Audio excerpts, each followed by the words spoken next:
The Couture 303 podcast is now officially sponsored by Dapper Turkish Barbers in Hunts Cross. You can find them on Wood End Avenue and they do the full service there. The hair, the beard, the ears, the nose, the cutthroat, hot towels, the lot. It's the only barbers I ever go to. Fantastic service, great lads. No need to book, just pop in and see them 7 days a week. If you want a nice sick fade like mine, you will not be disappointed. The absolute best in the area. That's Dapper Turkish Barbers, Wood End Avenue, Hunts Cross.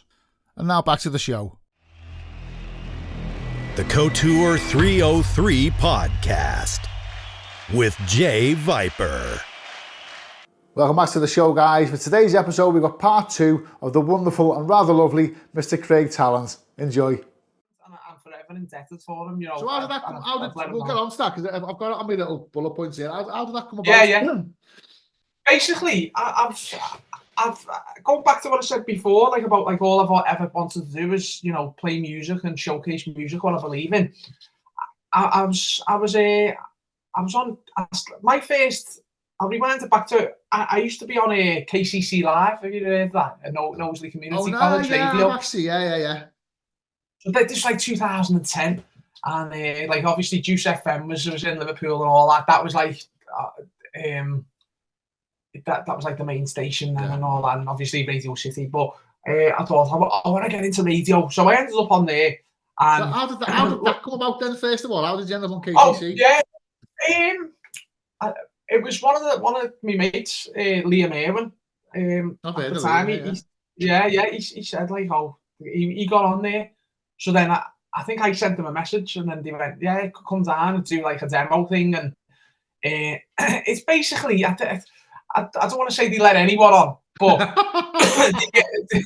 they give people a chance. Radio, isn't it? Yeah, exactly. They give people, which I respect, you know what I mean? And you know what, mate? It's got you where you are today, on it. So yeah, they put me on a good path. So I'd done there. Looking back, I was fucking horrendous. You know, like I didn't have a clue. And then obviously in the end, I think it was taking too much time up, and I left there like just like it was all voluntary, obviously, and then further down the line, to more modern day, say through lockdown, I ended up on an online radio station, another one, and called House Party Radio, which they've just gone DAB. So I got on House Party Radio, and I was thinking, but In Demand was the one. I was like, and it was in lockdown, so I thought I'll get on here, get a bit of experience and stuff, and you know, see where it goes, blah blah blah. So I was on there, and I used to train in the garden. I'd listen to my show, and then and then later on I'd be on like with me weights in the garden, and I'd put Sioston on, and I was like, wow, this is boss this, and I used to, and then I dreamt about like. I thought, I wish I was on In Demand. And do you know the way they say, like the law of attraction, without sounding like a bit sleazy and sloppy? No, I'm a big believer in the law of attraction. I literally dreamt about getting on In Demand. So after I left, like I stopped doing House Party Radio, which respect to the lad, you know, who owns it, Johnny. His hustle's amazing. His work ethic. Well, if he's got on DAB, he's doing something right, isn't he? Yeah, he's doing something right. Yeah, and but it wasn't suited for me in the end. For that direction I wanted to go in towards In Demand, I felt like I had to sort of come away from House Party Radio. I had to come away from there. So then there was an online radio station, you know, Kenny and Army Kenny and the. We speak to in the library. He had this 4-beat radio, an online radio station. So I met him on a night out with Andy Mack, and that he introduced me and spoke to him and Kenny and his Mrs. Shannon. He said, "Oh, about 4-beat radio." So I ended up saying, "Yeah, any slots could give us a shout." And it was more trance orientated, the radio station, because there was another lad in there, and it was like all like trance and like melodic house. Which is fair enough, but then you'd have my show thrown in as like a disco show, so it was just like I like my show stood out like a sore thumb, like not for the right reasons or for the wrong reasons. You know what I mean? It was just like going back to your fucking school days now, isn't it? Yeah. So I was one of these kids is doing his own thing. Yeah. So I ended up like in the end, I thought I'll come away from it. Like, and I was on there still, and this is how it came about. So I thought, I literally used to like visual. I used to say to the. I think I knocked on a few doors and in demand, and I didn't really get any answers. Like 1 or 2 doors, I used to say to me, Mrs.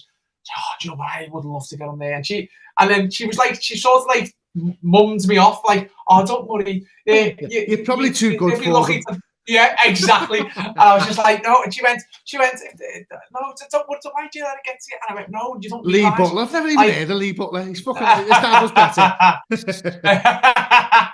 So I was like, no, you don't realise, love. I said, if I got in demand, I said, like when I've gone for job vacancies and stuff in the past and I haven't got the job and I've thought I wanted the job and then down the line, I said, you don't realise if I got on in demand, that would be like all my Christmases. I said, I don't care if I don't get anything for Christmas ever again. I said, this would be my platform where I can get to showcase music and what I believe in and I'm where I want to be. And then she was like, oh, and then so anyway, I thought, how can I get in? And I had Cocky's number from ages ago. So I thought, I'd done a broadcast message on WhatsApp. I'm on 4-Beat Radio, and I thought, I'll just accidentally on purpose send it to Steve Cocky. And if he kicks off at me, I'll say, oh, sorry, mate, I've got the wrong Steve. But I knew what I was doing, so I sent it to Steve Cocky. And he messaged me back, seriously, this for me. Like, and I went, oh, there we go. I thought he's going to kick off here. And then it just said, like Joe says, typing on WhatsApp, and my stomach was turning, and my heart was pounding. I was walking the dog. I was like at the dog in one hand, and then he text me back, mate, if you're into radio, why don't you send a demo in? You know all the team, you've been around for years. He said, why not? He said, who knows what can come of it? And I was just like, shaking, like, oh my God, has he really said that? And I thought, right, so bringing the dog round. I think I picked the dog up, sprinted home, fucking computer on and doing the demo, done the demo and then, because long story short, he emailed me and put me onto one of the managements and then they took it from there, sent the demo in, and then again the management said, your mic sounds a little bit echoey, and then I realised what it was, changed the setting. I basically, it was a little thing, I had my speaker still on, so it was picking up that on the mic. Yeah. Done the demo again, and he sent back the manager like a week or two later. Sounds great now. Might have 2 slots for you. That email, he said, got 2 slots for you. I'll figure out which one's best for you. And you know, that like, it sounds probably, people who are on in demand now will probably laugh at me and think, shut up, or people who are, you know, I think, but it meant the world to me. I was just like, oh my God. Do you know, like, mate, like, I get it. I fucking get it. Yeah, it was the best moment in my DJ career. You know, and it sounds one of the best, other than my child being born. It was probably the best moment in my life, and then getting married. It's some journey, like, isn't it? So tell us about your show then. What? Yeah. How long has it been on? What can they expect? When's it on? So it's on. It is on early hours of Saturday morning or Friday night, however you want to put it. I say early hours Saturday morning because I'm at that. I think if you're in your 20s, you'd still say the Friday night, but you get older. On the schedule, your class is Friday. Yeah, 3 till 5, and it's like disco and house. So the talent show. Like, yeah, it's the talent show. So I play like disco and cool house classics. How the disco and say like the funk and all that came about was years ago. I used to listen to Plastic Surgery. So after Little John, I'd stay tuned in, and he used to have Tall Paul on, and Tall Paul would play like a bit of like funk and funky house, and I used to think, oh, I can't listen to that. It's not cool, but it'll get me still. Yeah. And I'd be like, oh no, and guilty pleasure. Yeah, guilty pleasure. That was it. And then it was all cool, you know, to be a Scouse House DJ back then. And then and then when it come out like Society and Garlands with cool places to go, I sort of started diminishing the Scouse out of me and then going down that path. Some people held on with the Scouse House too long, where it may have bit them on the backside a little bit. They've missed the boat on the next thing then, haven't they? Yeah, but now, because I believe if you didn't get out the Scouse House that time and you wanted to go down the path of being a house DJ and funky house or whatever you want to call it, you had to get out the right time. I felt like I got out the Scouse House the right time. I made the switch the right time. And some people never, and now they're still labelled as Scouse House DJs. It's weird, which is nothing wrong with that. I think I discussed this with I don't know if I discussed this on or off the podcast, but I think it was Saturday night. I was talking to Chris Butler, and Chris Butler was telling me because he was on Shizzle the weekend, and when I did I did like a little video to kind of give him a bit of a push, and I didn't see his name. So when I bumped into him in there, I was like, "Fucking hell, Chris! I didn't see your name on the flyer." He went, "No, I'm down as Mad C." I went, "Right, okay." Because when I was playing hardcore, I used to go under the name of Mad C. He said, "Then obviously you get older, you know." Can't be getting called Mad C when you're in your 50s or whatever. So he went down. So he had like these two things. Now, you've got the likes of Rob Tessera. Rob Tessera is Rob Tessera, whether he's playing hardcore, funk, hard house, you know, classics, whatever. People have aliases, don't they? You know, and you're right there. You get labels as a certain thing. I know Ian Redmond specifically. I've spoken to him at length about this. He's Ian Redmond Ultrabeat. Now, when people book Ian Redmond, they expect Ian Redmond Ultrabeat, and he wants to go down more the route of playing like the Andy Whitby and the hard style stuff. But it's like the Lee Butler scenario again. And I know from speaking to Lee's very passionate about like the harder styles of music. He likes the tidy stuff and all that. But if you book Lee Butler and he starts banging out Heaven's Cry, people are like, "Wow, why is he playing this?" People will label Lee Butler for playing what they want Lee Butler to play, not what Lee Butler wants to play. It's really weird, isn't it? You know what? It is. That's a really interesting thing what you just said there. Like as you go back onto the Rob Tessera thing, that's like he's probably one of the few who has got the same name. Yeah. So it's really weird, isn't it? It's crazy. Go on, so you've got yourself a record label there, Incognito Records. How did that come about? Basically sitting on the couch, and I just thought, "Said to my parents, I'm going to start a record label." And then, were you produced at the time? I'm one of them producers who've got like an archive full of unfinished projects. Do you know what I mean? I've finished things and stuff, but it's something that I'm going to pick back up on. You know, I'm very good on Ableton and I know my stuff. I know how to put good elements together, make good grooves and stuff. Generally speaking, when someone starts a record label, it's more often than not a platform for their own music. So it's unusual for someone who's not predominantly a producer of music to start a record label. So I'm just wondering what your mindset was in that. So it was like, I thought, I'll give it a go. I'll jump into I'll jump into a pond when I'm sort of not aware about. So I've read up on things and started doing a bit of research. And then I set up an Instagram page. I had a website. It was, but I jumped in. I jumped in with like with all heart, and then I thought the financials were sort of, the website was like 80 quid a month, for maintenance, and I thought, can I afford to do? So I was contracted in. I'd made with this company anyway. I was contracted in for like a year. So in the end, out the contract, and then it's all at the moment. It's ran on social media. I built up a community, like quite quickly and nice on the Instagram. And going back to 4Beat radio show, Kenny's one, mate Kenny. That was what the radio show was called on there, the Incognito Radio Show. So then I was playing like all music, some music what was signed to the label, some music what like disco what I play now on me and the man's show and that, and I was building a good platform. So I put that on ice about say August, and then I picked it back up again, and like all the community people on the Instagram all popped up again and stuff. So it is nice. So I've got plans to pump a bit of money into it in the spring. I'm trying to get Jimmy Allen out. He's got. I had to chat with him the other day. You do know your missus might watch this, don't you?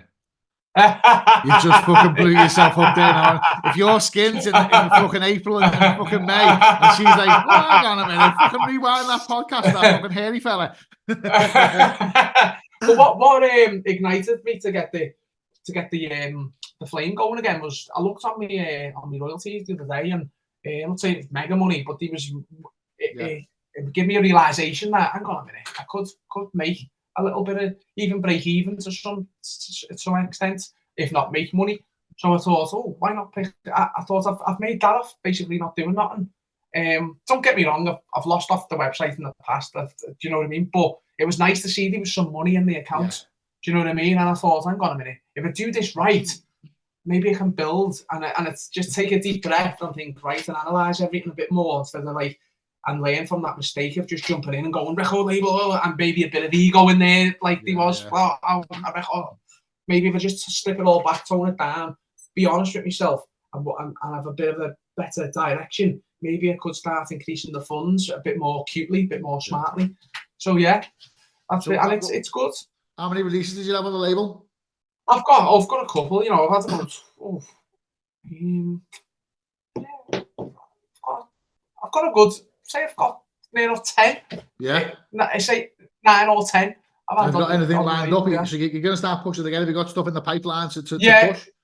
Yeah, Jimmy Allen stuff, and then I've got another kid, Jay Howie. He's a house producer. He's got a release on there. So basically, what Jim, I like Jimmy's stuff. He's got some good music. So what I'm going to do is, once he releases, I'm going to get some remixes done. I've had Mr. J, Danny J. He's done a remix on there for me. There's another lad, Benjamin. His stuff's been played on. Yeah, his stuff's been played on Craig Charles' show as well. Yeah. So that was nice. You know what I mean? I thought, wow. Did they used to make hard stuff, Ben? Did he used to what? Sorry. Did Ben used to make like hard stuff, like Scouse, Donk and stuff? He may have done. I'm sure I've or Hard House. I'm sure I've seen that name somewhere, like in like files that I've got. Yeah, he may have done. Yeah. So he's a good lad. He's a nice little community building around the label. Something you alluded to before there, which I've never really spoken about on the podcast, like, but people don't understand. Like, it costs money to do stuff. You know, I've had this podcast now for 18 months.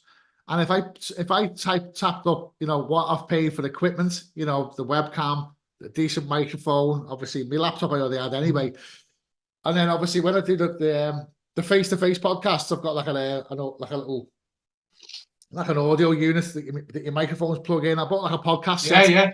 And then on top of the podcast, I bought this. It's called a PodTrack P8, which is like your recording unit. You plug your mics in and all that kind of stuff. Yeah. And then of course, I pay for Zoom. Obviously, I'm on Zoom now with most of the podcasts, so I need to have longer than half an hour, which is the free format on Zoom is half an hour. I've got a subscription to Zoom. I have to pay my podcast to go online on Google Podcast and Apple Podcast and Amazon Music and all that kind of stuff. Yeah. I've also paid a subscription for my SoundCloud.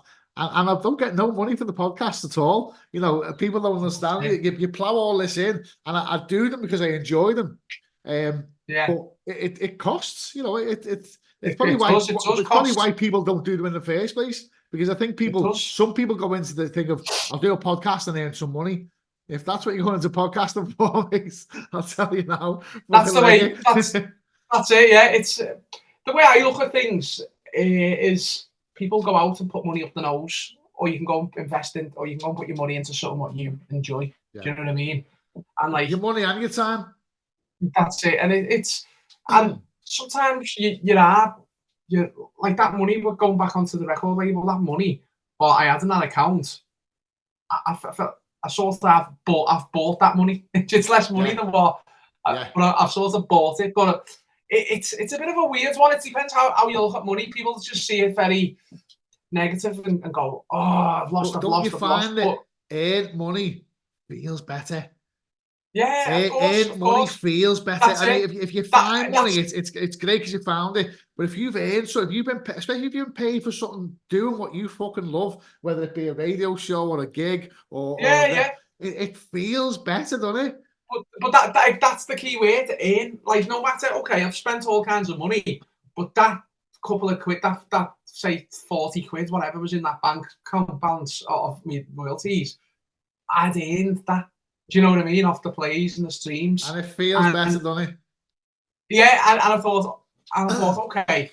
And now I realised if I want to make money now, like, I kind of have to pull my finger out and I can, as I say, go back to analyse things more, take a step back and then go, right, okay, bam, bam, bam. I've spent money on that. That didn't, I realised I can run everything right now through social media rather than jump on the gun, go and get another website, 50 quid a month, and just splashing out, jump on the gun. I thought, I've learned from that mistake, take a step back. When I start making money, and if I start making money, we just sort of believe when that's it. When?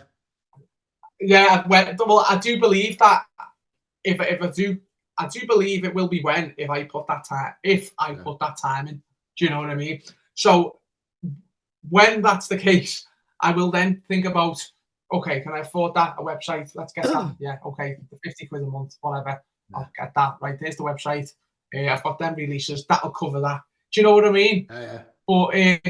But I've had to spend all that money to learn that lesson. Yeah. Of what. But that's what gets you to where you are. Going back to your comments before about the radio show, obviously your introduction to In Demand was completely different to mine. I was aware of In Demand, obviously, and I knew I wanted to speak to Steve Cocky and Ian Redmond anyway. I've been harassing Ian Redmond for fucking 12 months before I actually. Funny how it happened, actually. It was when I got the podcast with Cocky. He said, come down here and doing it In Demand. And I was like, fucking hell, get to go to In Demand Radio. I couldn't believe it. And Ian Redmond's there. And I went, hey, you cunts. I said, fucking, I've been chasing you for 12 months to get on my podcast. And then we finalised it there. But when So my introduction to radio was completely different to yours. You like had this dream and this vision. I was blindsided by it. I was just like, one day, Cocky rang me and was like, got a proposition for you. Have you ever considered doing a radio show? And I went, no. I said, I haven't. And now I don't know to this day. There's two scenarios in my head. Either when he's agreed to do the podcast, he's already kind of knew about me. And that was like a bit of a fucking audition, if you like, to see how I was. Yeah. Or when I've gone and sat in front of him, he's gone, fucking hell, this kid's all right. I don't know which one it is. And I've no point asking him because he wouldn't give me a straight answer anyway. I know what he's like. He'd just say, oh, pissy you fucking ugly cunt. So I don't know what it was. But so for me, it was completely out the blue. Have you considered doing a radio show? The answer was actually no, I haven't considered it. But, now you mention it, fucking hell. So the same as yourself, when I got the email to say, I'd like to welcome Jay Viper to the team and all that, I fucking couldn't believe it. I seen it. Like it's actually happening. That email, I got. When I got me sweepers, I sat there and I listened to them all. This is my name in Demand. Yeah, I was in the play centre. It's fucking nuts, isn't it? The baby, I couldn't even find the baby. I got the thingy. She was bloody the slide somewhere, and I was just like, I'm like that. And my girls go, where is she? I'm like, watch the bus. I'm listening to me sweepers. Yeah. And I was just like, I sat there in the play centre, and I got the sweepers through, and I was just like, wow. It's such a sense of pride, isn't it? It really is. I felt fucking all warm inside and all that. Like I'm on, and I said this to me missus. I said, it's mad for me because this isn't hospital radio. This isn't fucking. This is. I've been offered In Demand Radio. Offered. Yeah. I haven't asked for it. I haven't chased it. Yeah, and I couldn't believe it. Like fucking. I hate the sound of my own voice. I'm sure we all do. Like, but when you listen to it time and time again, you kind of ignore it. But the first time I was like, I don't like the sound of my own voice. I don't think I talk well. But obviously, other people do. That's fucking nuts. That's good. But it was such a sense of fucking pride when I first got that. Yeah. And it's nice that. Yeah, and I didn't believe it. I couldn't believe it. Same with Reminisce. Up until, I got me fucking itinerary that said, this is what time you're playing. This is who's playing before you. This is who's playing after you. This is where you park and all that. I was like, I'm playing Reminisce. I couldn't believe it. The first time, when I first got told I was playing Reminisce, I genuinely welled up. I was sat on the couch in the living room. It was a Saturday morning. I always get me good news on a Saturday morning. And we got the okay for the radio show. And I was fucking buzzing off that. Like, I'm going to be on the radio. And I'm going to be on In Demand Radio. It's not even like fucking, Charlie's 107 FM. I was on fucking the big boy. And I'd got to go ahead off that. It was a Saturday morning. And Cocky was WhatsApping me, and he just threw it in the thing, blah blah blah, up there, and we'll get you on Reminisce. Yeah. Like froze. I got my phone. I'm like, fucking gets my glasses on. Like, I fucking seen that. Reminisce. They really Wow. reminisce. And I messaged them back. And I remember I said, this year or next year. And he just texts back, this year. And I went, I felt my eyes go all stingy. Yeah. I was like, oh my God. Wow. I've got a fucking radio show on fucking in-demand radio. And now I'm playing Reminisce. It's fucking mind blowing. Well, I've never ever been to Reminisce. All I've heard is great things about it. And I've always been in work. I think I've never ever been. And I used to always have a moment to myself thinking, I've been DJing for 20 years. And I think, I wish people would know that I could get on that lineup and looking back, I was so far away from getting on there. So how long's your show been going now in demand? Since October. So you do know there's a pretty good chance you could be on this year. It's nothing to do with me, by the way. I'm just thinking out loud.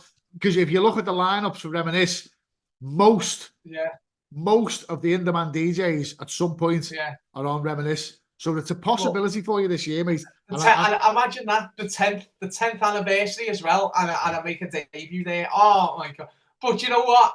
I said to me bird this. I said, do you know, if I didn't make the lineup, do you know what?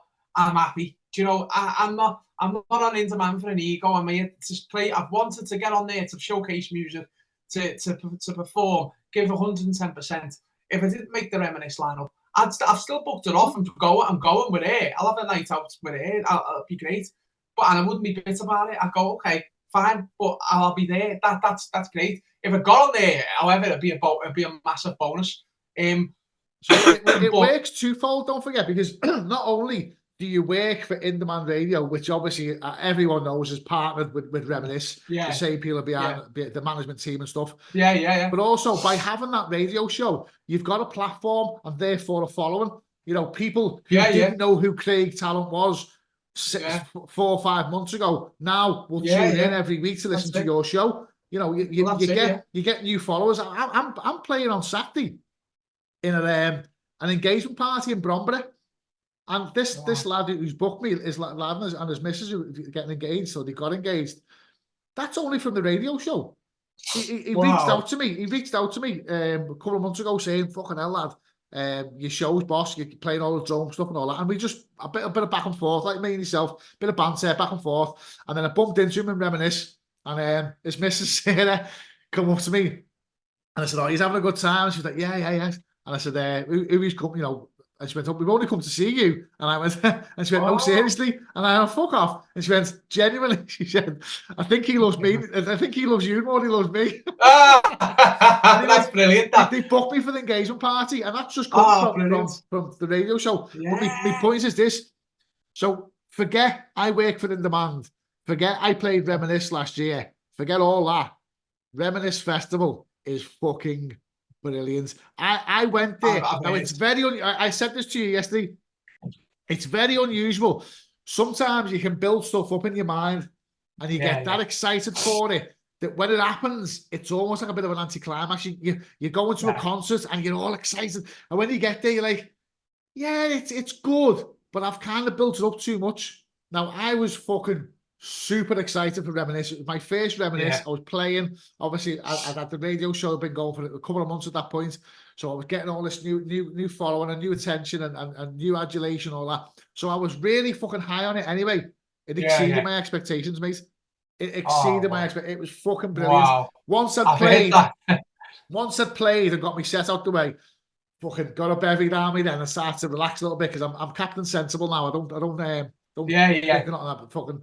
So once I'd finished my set, spiced rum and coke, another spiced rum and coke, and then we just enjoyed the day, mate. Even my missus doesn't really like dance music that much.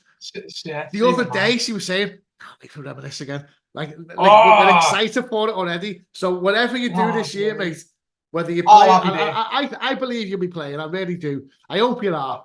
I hope I am myself. I don't know myself yet. I hope I am myself, but even if I'm not, I'll be there, mate, 100%. It's just like, honest to God, it's I'm just happy, as I say, going back to it, I'm just so happy just to be alone, just to be on In Demand. It's like it's going back onto the law of attraction. The question ages ago when you said when was the breaking point where you thought, oh, this is it. The answer to that was passion. I ended up DJing with my idol, Little John, and like I was in with them, and cut a long story short, I was there for 3 years, and then I went down a different route. Maybe ego got the best of me, and I was naive, and if I could go back, I probably would change things how I handled departure of passion. Maybe gone a little bit too big for me boots, as some people do as a kid. But while I was in passion, used to go to Garland's on a Sunday, and I used to think, oh, I would love to DJ here. And then obviously I was in passion, and then it started like in my head I was thinking, there could be a chance though, if you ever need a warm-up DJ, I'm DJing with them, and it's their night on the Sunday. And then Jed Clark, Jed, he comes to me, what are you doing Sunday? And I went, he just said it casual, and I went, oh no. I went in, not right, and he went, what's wrong with you, do you fancy helping me with this shed? So I go, nothing, and he goes, warm-up slot there, Garland's, 10 o'clock, get there, and I went, and I just went, but nerves, it was like I was a boxer, and I've just been offered a world title fight, and I was just like, but that was the first time I ever came across the law of attraction, where I'd literally visualized so hard me being on the big stage in Garland. I've looked at it, I've even been there, and like obviously I seen Les on the Saturday nights and that DJ in there, and then when that call came, I DJ'd there twice on a Sunday, Carry On Misbehaving, and I got on behind the decks, and I was just like, wow, this is it, like. This has happened. And then years going back into lockdown, I used to listen to Size Show all the time, as well as other shows and In Demand as well. And I listened to Size Show training in the garden, the weights and all that. And I used to think, oh, I wish I was him. I used to think he's smashing it here. And Size Show is brilliant as well. And he's such a natural on the radio as well, isn't he? He's brilliant, and he's such a lovely person. You know what I mean? He's such a nice guy, and so anyway, I used to like think, oh, I wish this was going back onto, oh, I wish I was on In Demand. I wish, and the dream didn't become like hardcore until like as I started like later on. But it was like I did visualize myself getting on In Demand then, but it wasn't like a solid visualization. But then as the years went on, I thought, how can I get on here? And then go back onto, I was told you before with Steve Cocky, and I got on In Demand, doing my show, and then I got a call up the other week. I got a text message off Weaver.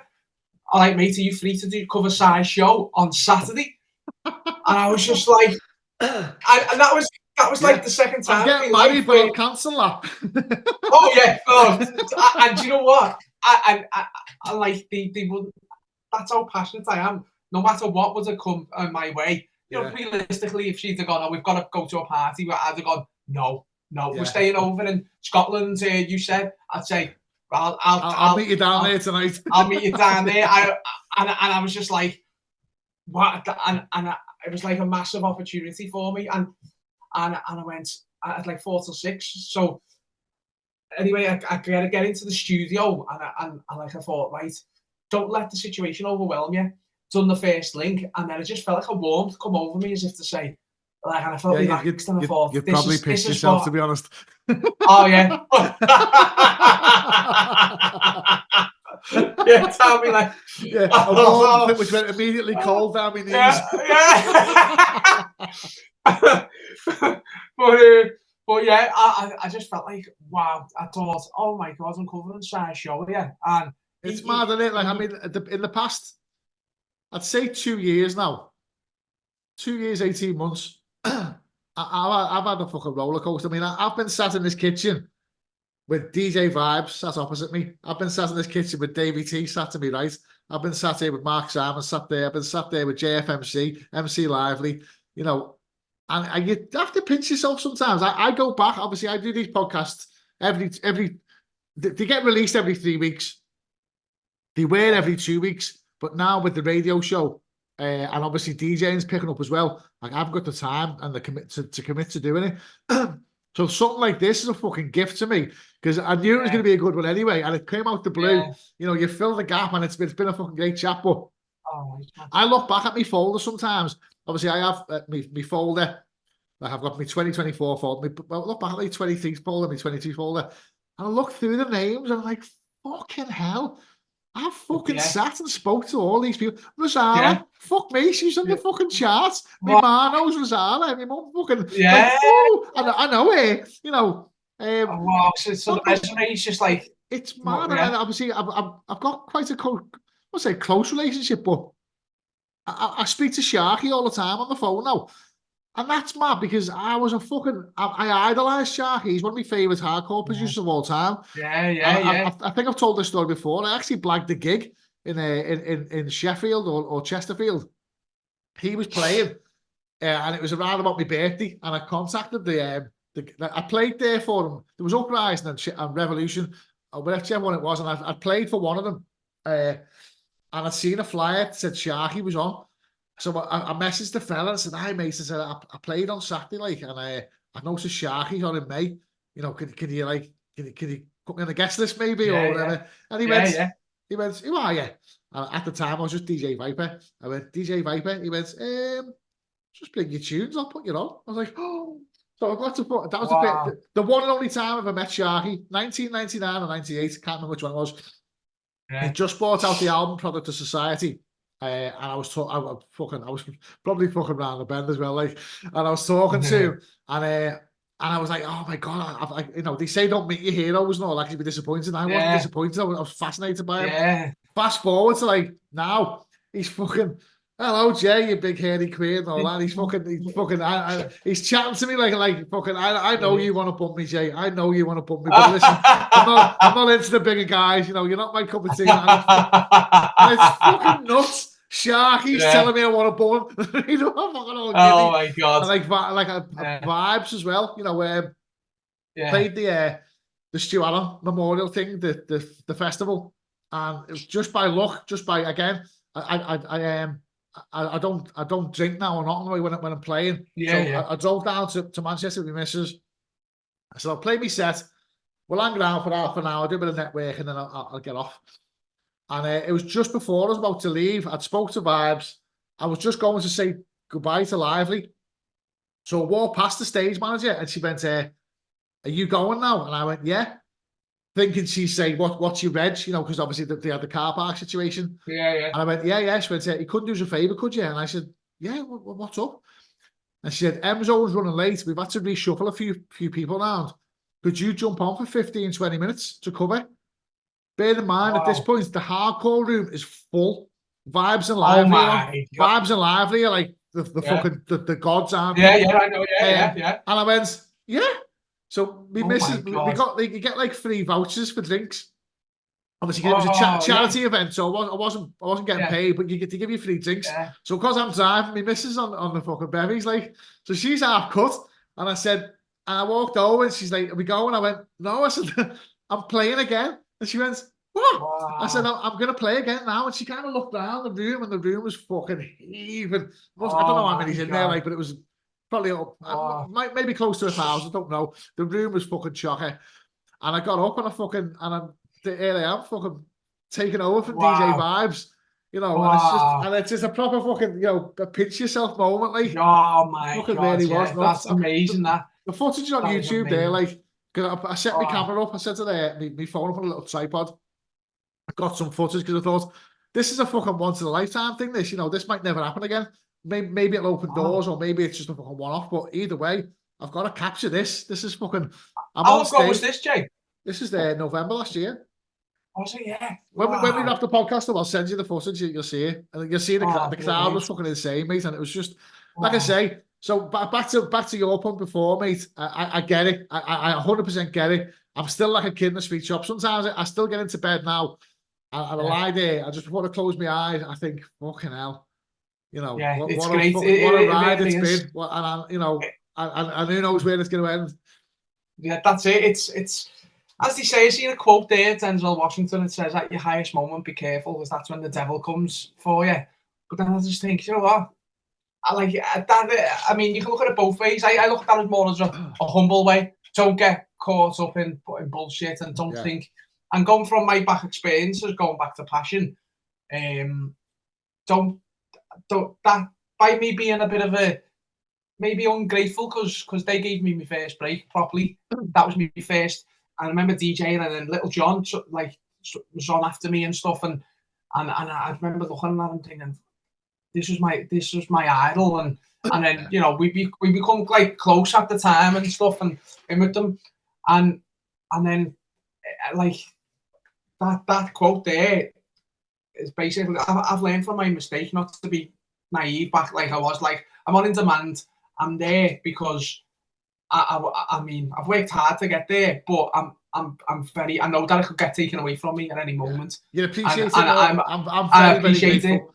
it. Obviously, you've Do you know what I spoken mean? about attraction before, and I'm guessing you've read books and audio books, same as I have, and they always talk about gratitude.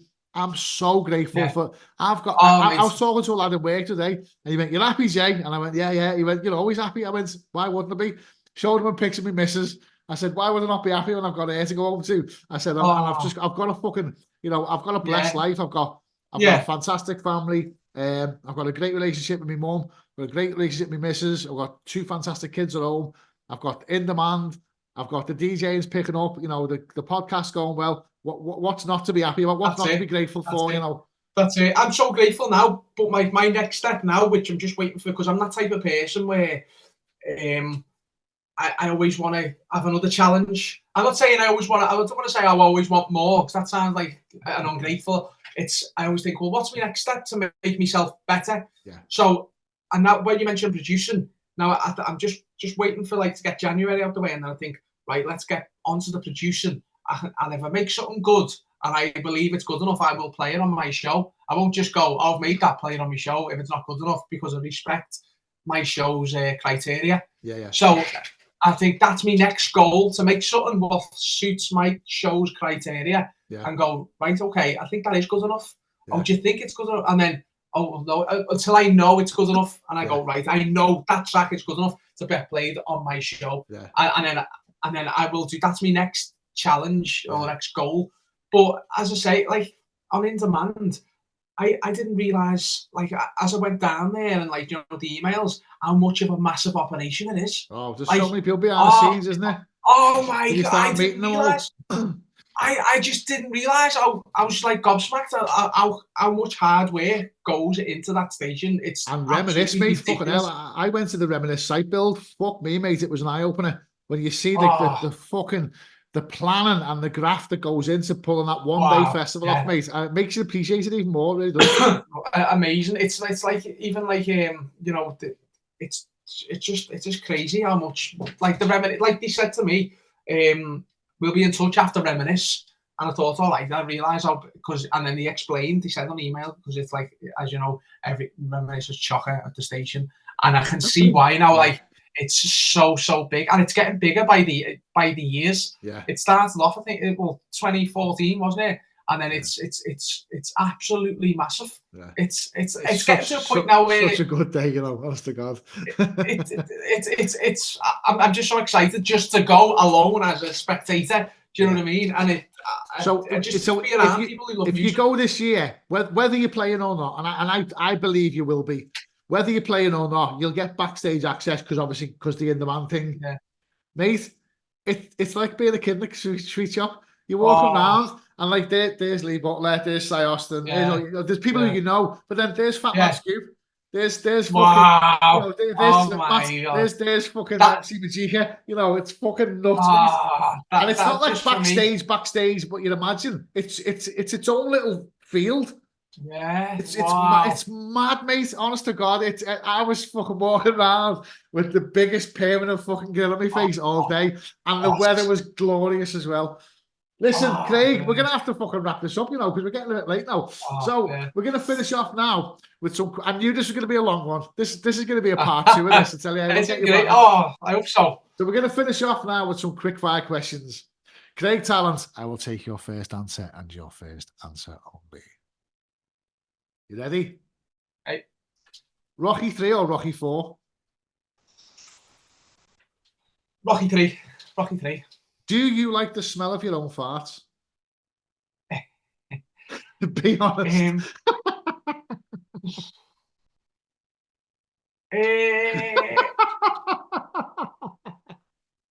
This is the most weirdest thing you probably answer right. I've got a 2-part answer to this. Yeah, when they smell like my dog's fart.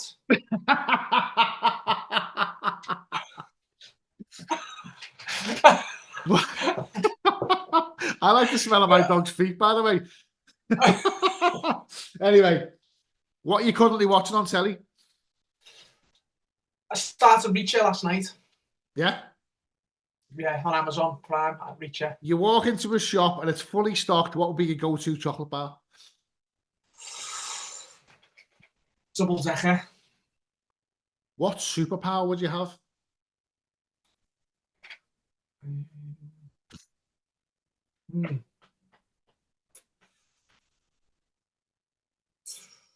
Oh, it's a good one, that.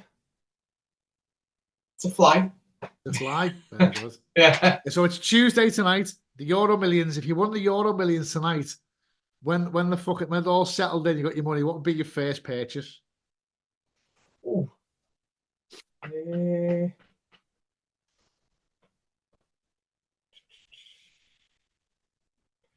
Probably be a new iMac. Yeah, you fucking need to win the lottery to buy a new iMac.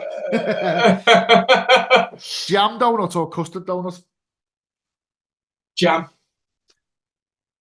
If you could go back in time and spend a night in any club or bar in the past, what would it be?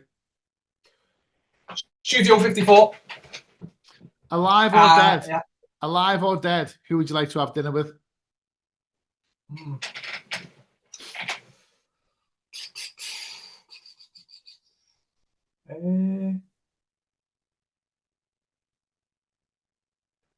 Oh, that's a good one, that.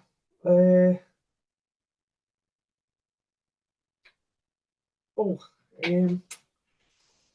you know what? Do you know what I'm going to have to rush you. Judge Jules, probably. Yeah? Judge Jules. Yeah. What scares you? A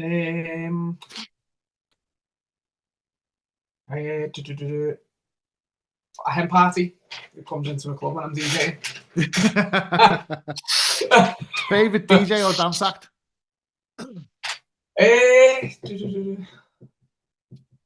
Probably Dimitri from Paris, I'd say. Yeah. I think you've already answered half of this, but tell me 2 of your goals for 2024. To get on Reminisce Festival and make music. Alive or dead, who would you like to go and watch in concert? James Brown. Blade or Lost Boys? Lost Boys.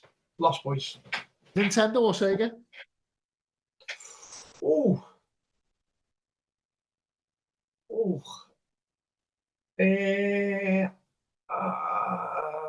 Sega.